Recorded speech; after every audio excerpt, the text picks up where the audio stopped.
Hello all welcome to the channel DevOps tech stack. तो आज हम स्टार्ट करने वाले हैं day 4 video of the Docker playlist. तो आज कंप्लीटली मैं बात करूंगी what is all about Docker volume and कैसे अपने हम कस्टम इमेज को पुश कर सकते हैं on the public repository that is the Docker hub. In the next session I will discuss कि हम लोग private repository like Amazon ECR उधर कैसे पुश कर सकते हैं, बट कॉन्सेप्ट ओवरऑल सेम होगा। जैसे हम डॉकर हब में करते हैं उसी तरह से हम Amazon ECR में भी करेंगे।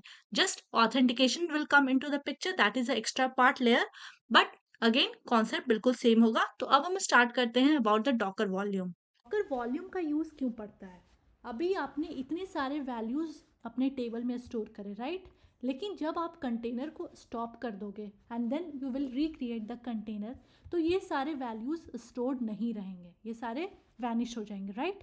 तो आप चाहते हो कि डेटा को स्टोर करना, दैट इज़ डेटा परसिस्टेंट हो, इस तरह से डेटाबेस से वैल्यूज़ डिलीट ना हो, आप चाहते हो उसको परसिस्टेंट करना। तो उस केस में कॉन्सेप्ट आता है डॉकर वॉल्यूम्स का। Container are stateless or non-persistent, means the data are lost when container are recreated, जो अभी मैंने आपको बताया. But in order to store the data, we need to know the concept of mounting. Mounting is actually a process by which an operating system makes files and directories on the storage device available for its user to access by the file system. By mounting a file or folder from the container file system to a file folder on the host file system, we can ensure that even if the container is removed, its data is persistent because the host would still be available. मान लो ये host machine आपका है, इस पर आप कोई random file system को mount कर सकते हो। जितना भी माई सिक्वल का जो मेन डेटा होता है जहाँ पे वो स्टोर होता है, राइट? तो माई सिक्वल का जो भी बैकअप होता है वो वैर लिब माई सिक्वल में प्लेस्ड होता है। ये पार्ट में मैं आपको दिखा सकती हूँ, अभी हम एग्जैक्ट करते हैं। ओके, यहाँ पे MySQL, okay, my secret -pw। Okay, यहाँ जाने की वैसे ज़रूरत नहीं है, यहाँ से एग्जिट कर लेते हैं। ओके, हमें इसी पाथ में जाना है, cd var lib mysql। Okay, ls करो, जो आपने वर्डप्रेस डेटाबेस क्रिएट किया था, जो भी एंड देन जो भी टेबल इंफॉर्मेशन होगा, सारा कुछ यहाँ पे प्लेस्ड होता है। अगर हम इस पर्टिकुलर फाइल पाथ को अगर किसी होस्ट पाथ से अगर हम रेप्लिकेट कर देते हैं या उसको माउंट कर देते हैं, तो जो भी डेटा यहाँ पे होगा वो आपके लोकल फाइल सिस्टम में भी रहेगा। ओके, तो जब आप नेक्स्ट टाइम कंटेनर को रीस्टार्ट करोगे तो वो होस्ट वाला पाथ से उसको उठा लेगा बैकअप, और इससे कोई मतलब नहीं रहेगा और नया वाला बैकअप आपके पास प्लेस्ड हो जाएगा। ठीक है, तो यही कॉन्सेप्ट होता है डॉकर वॉल्यूम का। कंटेनर इवन इट रीस्टार्ट, यहाँ से जो आपने जो रैंडम फाइल सिस्टम माउंट किया था ऑन द होस्ट सिस्टम, उससे वो रिक्रिएट कर लेगा नए वाले कंटेनर को और सारा उसके पास डेटा स्टोर्ड रहेगा। ठीक है, next same thing, volumes are stored in the part of the host file system which is managed by the Docker. Volume दो तरह का होता है, एनोनिमस एंड नेम्ड।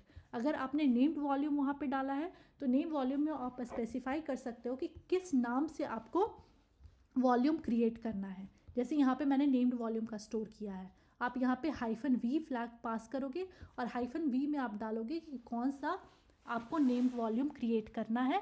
तो यहाँ पे हमने नाम डाल दिया है माई डेटा, और उसको हमने किससे माउंट किया है, वैर लिब माई, जहाँ पे पूरा माई का डेटा स्टोर रहता है ताकि बैकअप वहाँ से आपको मिल जाए। ठीक है, अब जब भी माई डेटा आपके होस्ट मशीन पे कहाँ पे क्रिएट होता है, अंडर द वैर लिब डॉकर वॉल्यूम्स। इस पाथ पे आप जाओगे होस्ट मशीन पे, यहाँ से एग्जिट करो कंटेनर से और यहाँ पे जाओ वैर लिब डॉकर वॉल्यूम्स। ओके, यहाँ पे किया ls।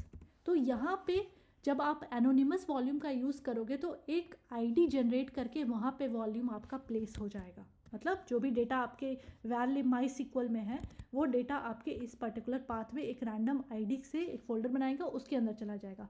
लेकिन अगर आप नेम्ड वॉल्यूम डालते हो तो नेम्ड वॉल्यूम मतलब माई सिक्वल डेटा करके यहाँ पे एक फोल्डर क्रिएट होगा, उस फोल्डर के अंदर सारा डेटा आपका स्टोर हो जाएगा। कौन सा data, that is var lib MySQL from the container. Okay fine, I hope you are now clear. अभी हम इसको प्रैक्टिकली करने की कोशिश करते हैं। सबसे पहले हम देखते हैं क्या क्या कंटेनर यहाँ पे चल रहा है। ओके, सबसे पहले ये सारे कंटेनर को स्टॉप कर देते हैं ताकि पोर्ट का कोई इशू ना आए।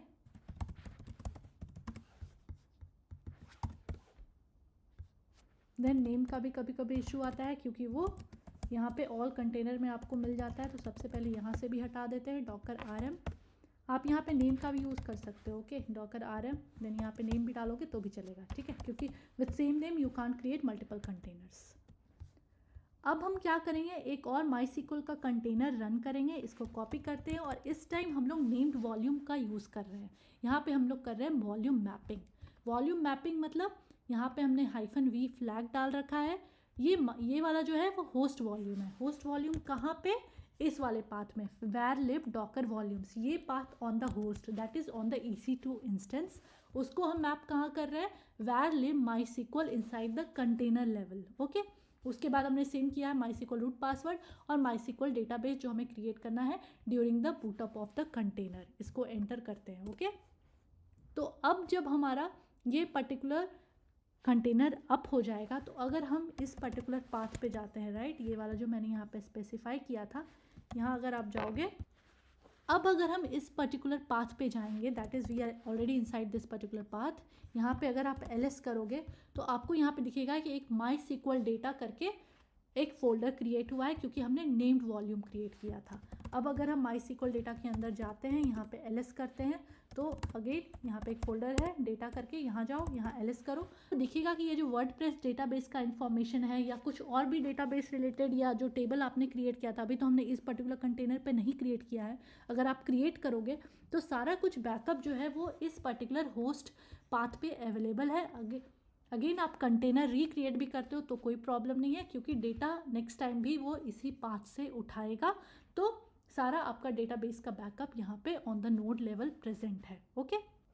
ये बेसिकली क्या करता है, रेप्लिकेट करता है जो भी कंटेनर में ये वाला जो पाथ है where lib MySQL, यहाँ पे जो भी डेटा रिसाइड करेगा उसको मैप कर देगा ऑन द होस्ट लेवल इस पर्टिकुलर पाथ पे, जो कि अभी मैंने आपको स्पेसिफाई किया, okay, where lib docker volumes, और इसके अंदर एक फोल्डर क्रिएट होगा MySQL डेटा, ठीक है। And then the last topic for today's discussion, यहाँ पे हम लोग क्या करने वाले हैं कि अपनी इमेज को पुश करने वाले हैं on the Docker hub, okay. यहाँ पे जैसा कि आप देख सकते हो, अगर आप देखोगे डॉकर इमेजेस, तो आपको इतनी सारी इमेजेस मिलेंगे। मैं चाहती हूँ कि ये वाला जो इमेज है इसको हम पुश करें to my account on the Docker hub. Same step होता है, अगर आप Amazon ECR का प्राइवेट रिपोजिटरी यूज़ कर रहे हो, वहाँ पे भी आप सेम स्टेप फॉलो करोगे। सबसे पहले आपको इसको टैग देना होगा, दैट इज़ डॉकर टैग। उसके बाद ये वाला जो है ना माई ऐप, देन 2.o, इसको हम क्या नेम देंगे, अपना नाम देंगे। यहाँ पे जैसा कि आप देख सकते हो ये है मेरा पर्टिकुलर डॉकर हब का अकाउंट। तो सबसे पहले आपको यहाँ पे रिपोजिटरी पे जाना होगा, ओके। यहाँ पे आप देख सकते हो कि इतनी सारी ऑलरेडी मेरी इमेजेस यहाँ पे प्रेजेंट है, तो आपको इसी टाइप का यहाँ पे नाम डालना होगा। सबसे पहले आप यहाँ पे डालो अपने रिपोजिटरी का नेम, ओके। उसके बाद आप डालो कि किस नाम से आपको पुश करना है, तो मैं अगेन डाल देते हैं यहाँ पे फ्लास्क, ओके, एंटर किया, तो ये टैग हो गया, ओके। आपने इस वाले इमेज को टैग कर दिया अपने रिपोजिटरी के नेम से, और उसके अंदर एक इमेज का नाम आप कुछ भी डाल सकते हो, बट यहाँ पे आपको रिपोजिटरी का नाम डालना पड़ेगा। पुल करने टाइम पे कोई ऑथेंटिकेशन का ज़रूरत नहीं था, क्योंकि ये पब्लिक इमेज थी, लेकिन अगर आपको इसको पुश करना है तो सबसे पहले आपको लॉगिन करना पड़ेगा। यहाँ पे यूज़र नेम सेम है मेरा, तो मैंने ये डाल दिया। यहाँ पे आप पासवर्ड डालोगे, जो पासवर्ड अपना डॉकर हब का पासवर्ड है, ओके, ये यहाँ पे पासवर्ड डाल दिया। Login is success. इसके बाद हम पुश करेंगे इस पर्टिकुलर जो हमने नया वाला क्रिएट किया, राइट।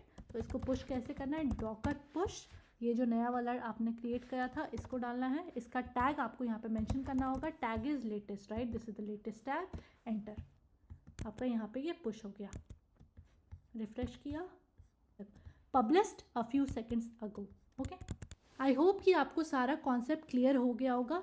कुछ और कॉन्सेप्ट्स अगर बाकी रह गए होंगे, like Docker swarm and then Docker compose file in detail, तो उसके लिए मैं एक सेपरेट लेक्चर ले आऊँगी, तो आपको और क्लियर हो जाएगा। बट बेसिकली ओवरऑल डॉकर का कॉन्सेप्ट यही है, सारी चीज़ें इसी के इधर उधर घूमती है। तो आपको क्लियरली कोई नया प्रोजेक्ट भी है, कोई नया डॉकर फाइल आपको लिखना है, तो ईजिली आप लिख सकते हो।